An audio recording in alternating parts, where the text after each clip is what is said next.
Magkahiwalay na dalawang impeachment complaints ang isinampa laban kay President Ferdinand Marcos Jr. kaugnay ng umano'y anomalya sa budget allocations, flood control projects at pag-abuso umano sa kapangyarihan. Dalawang impeachment complaints din ang nakaumang kay Vice President Sara Duterte, kabilang ang mga alegasyong may kinalaman sa maling paggamit ng pondo. Dahil dito, kinwestiyon kung magiging epektibo, patas at makatarungan na pagsabayin ang pagtalakay ng Kongreso sa mga impeachment complaints. Para sa ilan, hindi ito praktikal dahil hindi pwedeng isabay ang pagtalakay. Si VP Duterte umano ang unang nahainan ng reklamo at dapat itong unahin batay sa proseso. Unahin muna yung binigay ni Sara bago yung kay Marcos. Kung sino nauna, di saka na susunod. Ayaw niyo sa sabay? Ayun, sabay.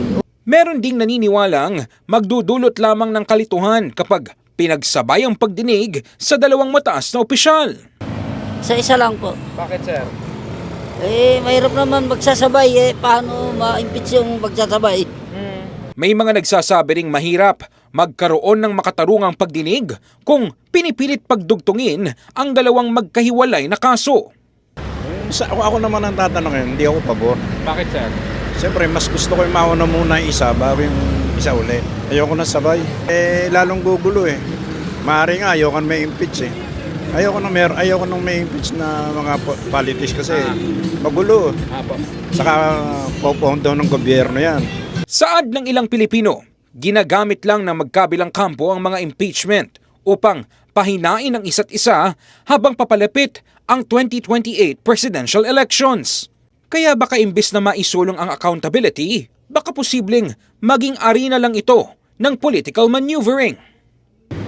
Kung sabayang tatalakayin ang mga kaso, panawagan ng ilan na sana'y sabayan din ito ng paninindigan na ang pananagutan ay hindi lamang dapat pinipili kung kanino ipapataw.